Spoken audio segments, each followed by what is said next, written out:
What's up, boys and girls?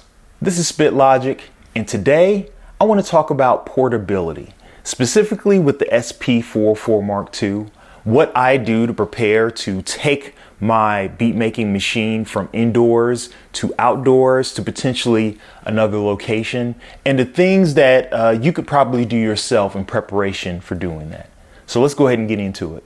One of the biggest themes that comes to mind is protection, trying to protect that gear from the elements and protect that gear specifically from damage when you're bringing it outdoors. So for the Mark II, for me specifically, I have this bag. I got it from Crema Cafe. It's not necessarily a hard shell case. I know some people use a hard shell case to carry it, and that is to protect it from the elements, protect it from impact and from falling. This isn't the best protective case, but the cushioning of it does absorb some of that kinetic impact. I think that something with a harder case may be better suited for long periods of travel, or if you do extensive traveling, you travel a lot. The more you take your Mark II outside, the more that you have a propensity of it dropping and it potentially getting broken. So in addition to my Mark II, I also actually have a hard case, and that is for my headphones.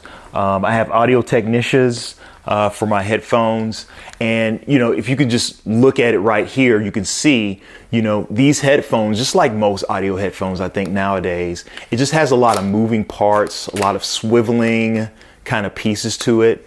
When it collapses into this form, this is the best way for it to be traveled, the best suitable way for it to travel.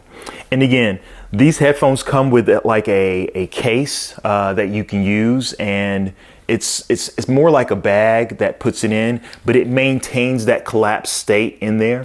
So when you are looking for a case specifically for something like headphones, I think that it's important that understanding that this is the best way to store and the best way to travel with your headphones. Having it like this kind of exposes those joints and then makes it more likely that those joints are going to be moved in an awkward position and stay there in that manner. I specifically use a hard case for this. When I do place my headphones back inside of its case, as you can see right here, you can see that compartmentally it is built so that it can fit right in there in its collapsed form. So it is collapsed, it goes in there, it fits snug, it fits tight. There's also like a little pouch that I have in here for extra attachments for it.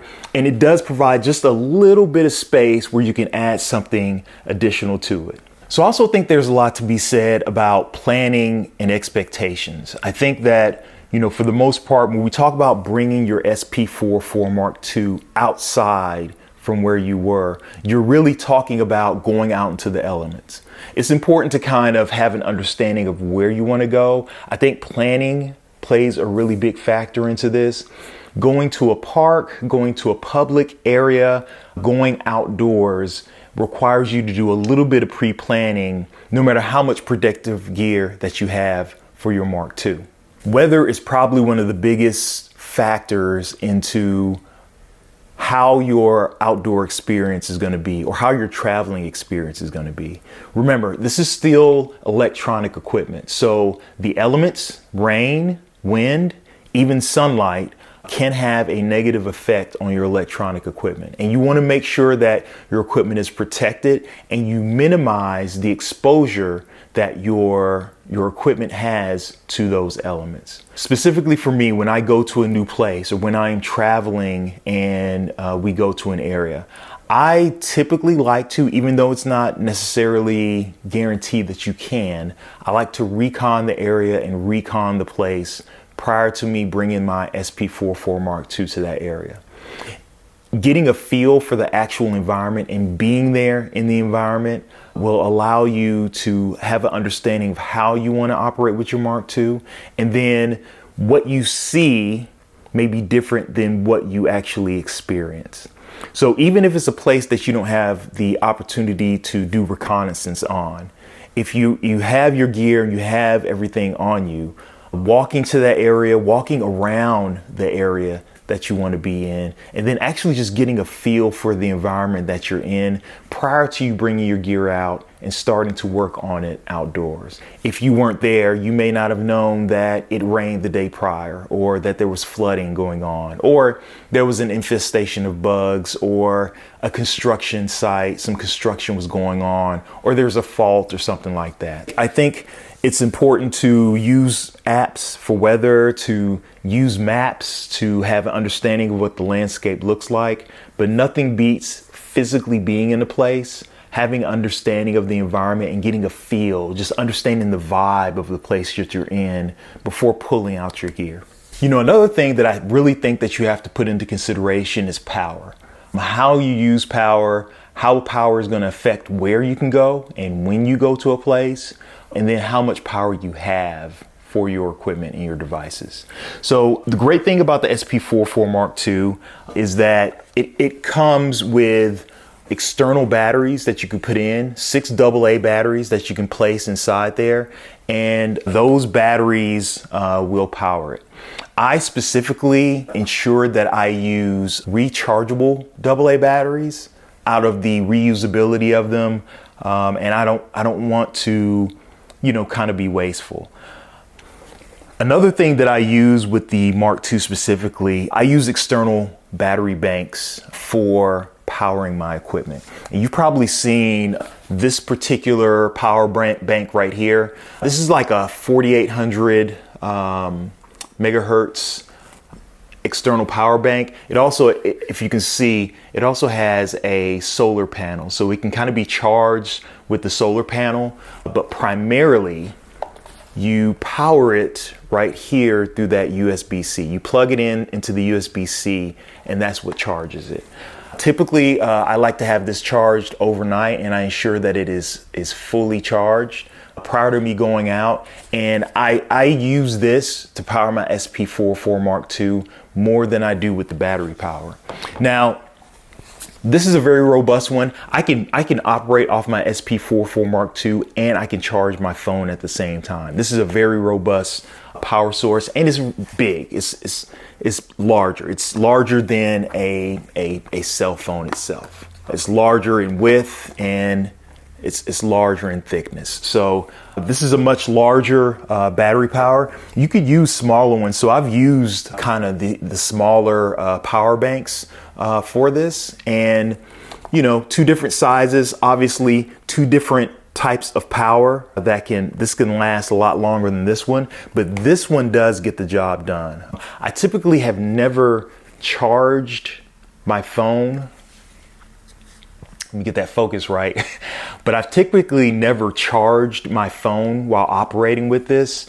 It has primarily been just used on the Mark II or for charging my equipment. So specifically when I talk about, you know, an external source for powering my SP44 Mark II, it's not as simple as you may think as far as powering it. So you're gonna need an adapter, and Ripcord, company Ripcord, they make these AC/DC adapters that you can use. Let me see if I can get the focus in on there. The AC/DC adapters for the SP44 Mark II. I also got this from Crema Cafe with the pouch as part of a bundle, but you see right here, there's only one place that you can plug in on your SP44 Mark II. And let me see if I can get that to focus. My focus is acting a little weird, but it has the traditional plug-in for you to plug in right there. That's the only place that you can plug in for your SP44 Mark II to power it externally. So you need an AC/DC converter, which Ripcord provides, and this plugs directly into the little USB port on the chargers, and it works out phenomenally. It works out really well. I would even say that I primarily power my SP44 Mark II from the external battery. I try to save the actual AA batteries. I try not to use that power source that much. I think the last part, which I feel is pretty important, but something you probably would not gloss over, and that is kind of expectation management on what's going to happen when you depart from indoors and you go to another place. In a lot of cases, when I see like videos, and you've probably seen videos of other people who go to these remote areas or go to these amazing places, and it seems as though that them being in that area, them being in that location gives them a kind of inspiration and allows them to be more creative in their craft on beat making. I think you should temper your expectations, because when it comes to leaving your comfort zone, there may be a sense of anxiety associated with it. And then, feeling disappointment because you didn't make the greatest beat ever because you were out in the wilderness, communing with nature. I think it's important to know that the experience of going outdoors and beat making is the experience itself. And it's not about the product that you end up creating at the end of it. It's the ability to stimulate yourself in a different way. I can say I go outdoors all the time with my Mark II. I go to coffee shops and different locations with my Mark II, and it does not make my beats any better. It just changes the experience for me. So I think it's important to temper that expectation and to not put yourself down for not being able to make, classic material just because you did it on the mountainside. So that's all I have for this video. I think it's, even though this is very specific for the SP44 Mark II, I think this can be applied to really any portable beat making machine, any portable kind of electronic instrument. But I'd be curious to know on your end, like, what kind of experience have you had with taking your device from indoors to outdoors? If it's not the SP44 Mark II, what device do you use to take outdoors? And then if it is, based on what I said in this video, is there anything that you do differently for your gear when you take it from indoors to outdoors? Anyway, I thank you for the listen. I thank you for the view. And until next time, peace.